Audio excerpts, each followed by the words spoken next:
Bavaria, Germany, October 1944. Oberingenieur Franz Hartmann stood in the cold hangar at Reckling Test Center, staring at the aircraft before him with a blend of technical fascination and unease. 3 days earlier, a North American P-51 Mustang had been forced down, its American pilot captured, leaving behind an almost intact machine, an intelligence treasure. For months, Luftwaffe pilots had been shouting over their radios about a silver demon that escorted bombers all the way to Berlin and back.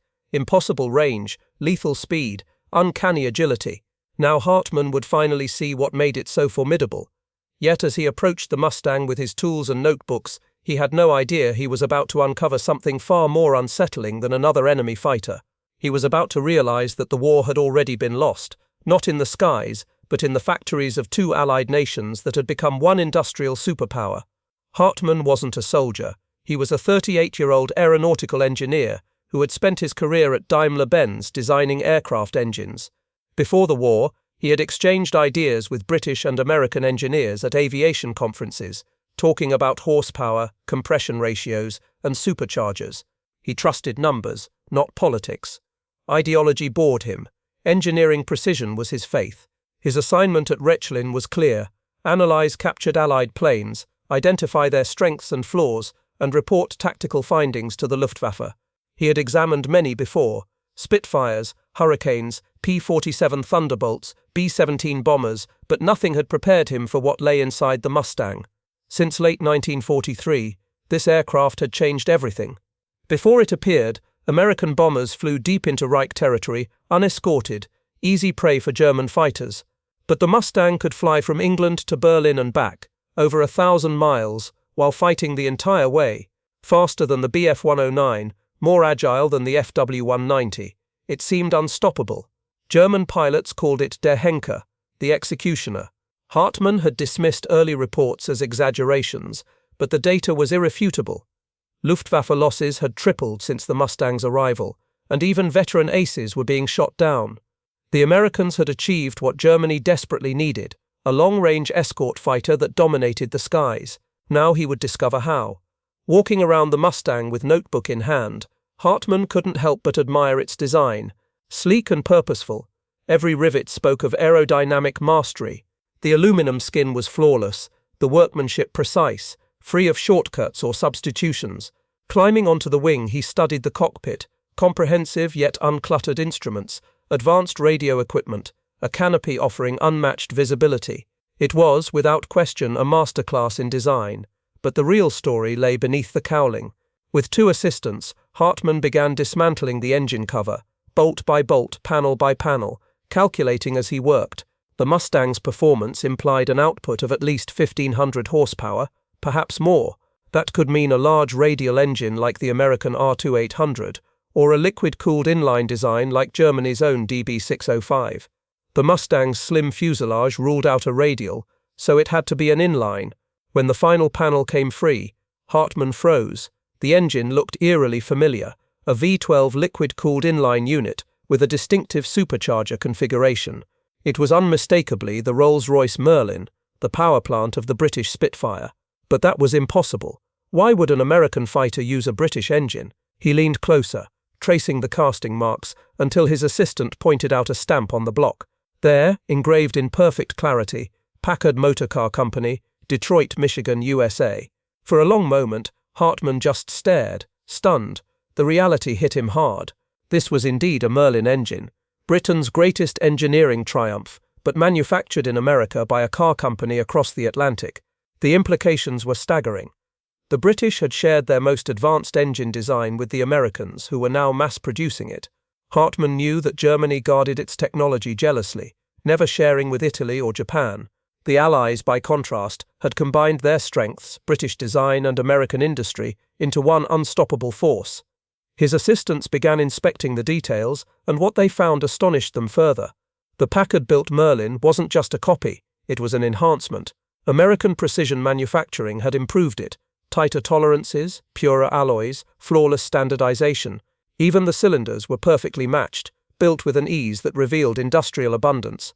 Hartmann's stomach tightened as he reviewed intelligence reports. Packard had converted its automobile factories to engine production in 1940 under Rolls-Royce license, and was now turning out more than 2,000 Merlin engines per month, soon to reach 3,000. He did the math. One company, 24,000 engines a year, over 55,000 before war's end.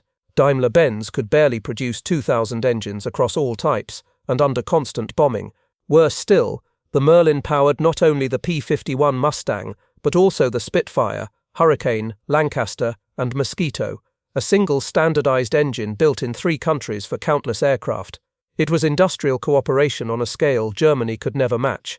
As Hartmann examined the Mustang's 2-stage 2-speed supercharger, its secret to maintaining power at altitude, he realized with cold clarity that the war's outcome had already been sealed long before this plane ever flew. The maintenance records stunned Hartmann. The Merlin engines were expected to run for more than 200 hours before major overhaul, sometimes even longer, while German engines were failing after barely 100 hours as shortages of quality metals and alloys worsened.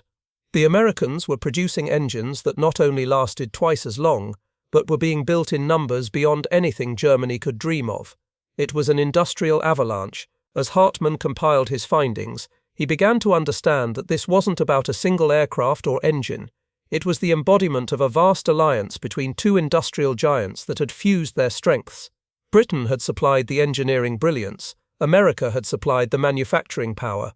Together, they had created a weapon Germany could never equal. The decision to license the Merlin to Packard dated back to 1940, when Britain had stood alone against the Reich. In a move unthinkable for Berlin, the British government had shared every secret they possessed: blueprints, formulas, metallurgy, and complete technical data, trusting American industry with their most precious creation. Packard's engineers had then converted the British measurements, redesigned components for mass production, and streamlined the process without sacrificing precision. What had once been a hand-built masterpiece was transformed into a factory product of flawless consistency. If anything, the Americans had improved it. Hartmann couldn't help comparing this with Germany's fractured alliance system. Each Axis nation fought its own isolated war, hoarding technology, protecting secrets, and duplicating effort. The Allies had done the opposite, building a unified industrial engine that stretched across continents and oceans. The results were now flying above his head. The Packard Merlin gave the Mustang unmatched power and altitude performance. Combined with its aerodynamic frame and vast fuel capacity, the aircraft possessed a combat range of over 1,000 miles, far beyond the reach of any German fighter. When Hartmann requested updated intelligence on P-51 production, the numbers left him cold. North American aviation was producing over 500 Mustangs per month by late 1944, with total production surpassing 15,000, and that was only part of the picture. Thousands more Spitfires, Lancasters, and Mosquitoes were powered by the same engine. Tens of thousands of Allied aircraft all drew their strength from one standardized design. Germany's total single-engine fighter production for 1944 was about 25,000, spread across multiple models and constantly crippled by bombing raids and material shortages. By contrast, Packard's facilities in Detroit operated around the clock, untouched by war, supplied with endless resources, and manned by a skilled workforce that included thousands of women on precision machines. When Hartmann ran the production ratios, the truth was undeniable. By 1944, Packard alone was building more Merlin engines each month than Germany could produce total aircraft engines from all its factories combined.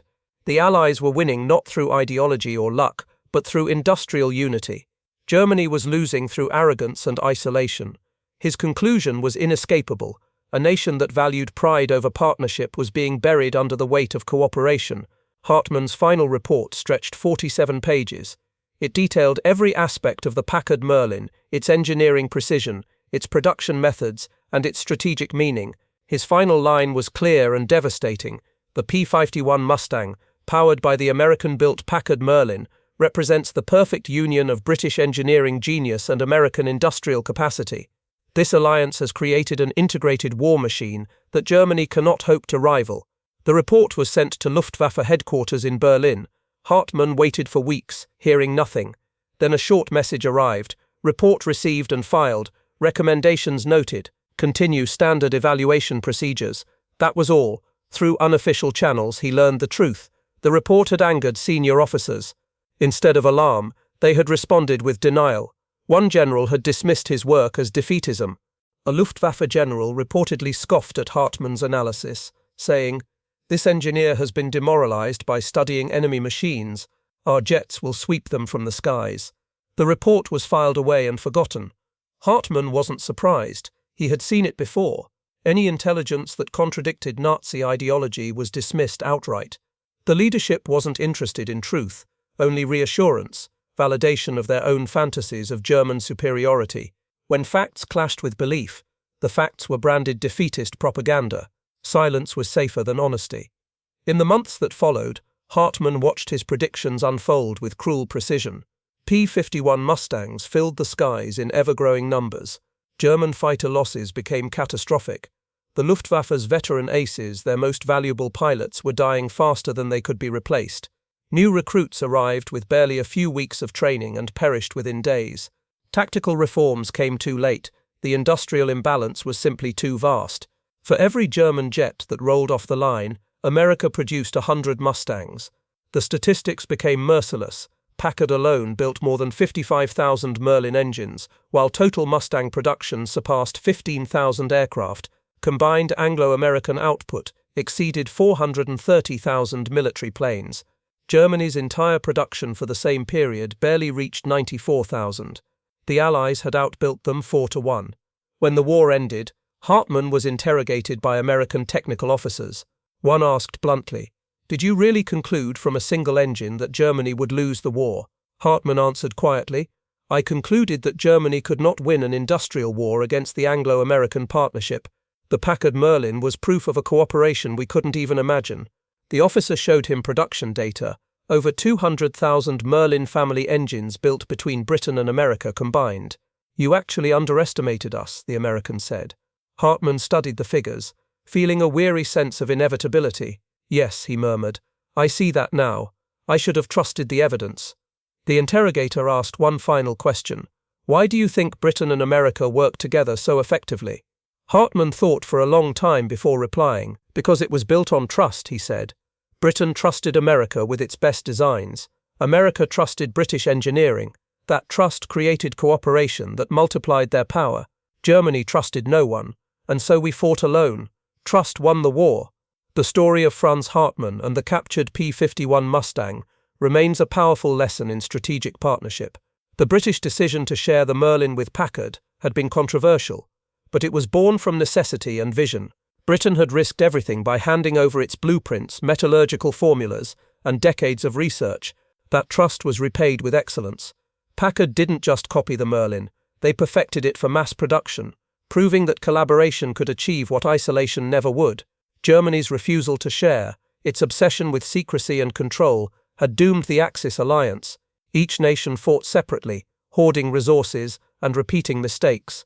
The Allies won because they acted as one. Hartmann's 1944 report had been ignored, but history proved him right.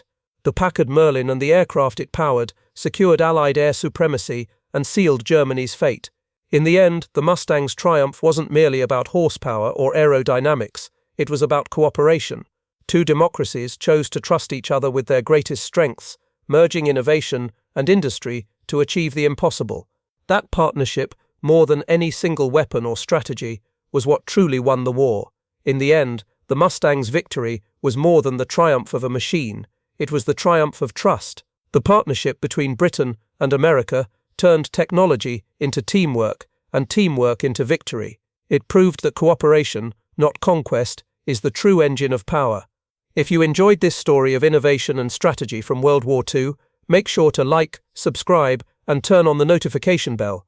There are countless more untold stories waiting to be uncovered, each one showing how courage, ingenuity, and trust changed the course of history.